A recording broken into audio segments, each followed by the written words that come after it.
wood expanse with a fingertip. "Nevertheless, Majesty, I'm afraid it's very clear. You must invite the fairies to the naming day of a girl-child so that they may bless her. You know, beauty, kindness, quick wits," he added under his breath. The king thrust out his lip. "The boys do all right without that nonsense." The vizier did not blink. "Of course, Majesty." "We invented void flight and everything. No magic involved. No blessings." The king pointed at the 2D cast behind his desk. It was a reconstruction of the exact path the first exploratory rover had taken when it made planetfall. A panorama of dull red rocks and darker sand creeping toward a sepia horizon. The king had set the cast to repeat itself endlessly. "Do you see that, Rupert? We did that. We Thorns. It's amazing. Phenomenal. Beautiful." "Yes, Majesty." The vizier did not point out that the rover had been unmanned. Nor did he point out that the rover's landing site now hosted the Voidport, a high-end shopping establishment for off-world visitors, and a full set of embassies, and that the king himself had never set foot on that planet. The cast restarted its loop. The vizier cleared his throat. "What? Oh," said the king. He blinked and pressed his fingers over his eyes, creating a nest of fine wrinkles in the skin. "What will the investors think? The Thorns will look stupid, I will look stupid, and the consort will probably laugh at me." "Oh," thought the vizier, "that's almost inevitable." He cleared his throat again.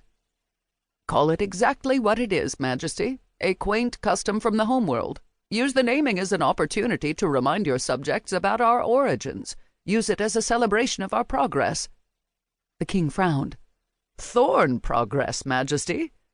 The vizier smiled. He practiced that smile in the mirror every day, lips curved around just the palest hint of teeth, eyes firmly blank. "It could be an excellent public relations move. Insist on a reenactment of sorts, a pageant. If His Majesty will permit, I've taken the liberty of drawing up some names of suitable ladies who might play the 12. "Fine." The king was already glazing over. He flitted his fingers at the vizier. "All right, whatever. But I would like His Majesty's advice on who should play the 13th. The king blinked. "What?" The vizier rebooted his smile. "The 13th fairy, Majesty. She was the one who cursed Talia." "Then why would we want her? She was bad luck, right? We don't want bad luck." The king grinned suddenly. "The consort's mother would be a good choice, though." "Ha! No, skip the 13th fairy. Leave that part out. Make the ceremony an exact reenactment. I want it perfect. Only—" He stopped. "The fairies won't come. You're certain? They're not, I don't know, Xenos or something." The vizier controlled a tiny sigh.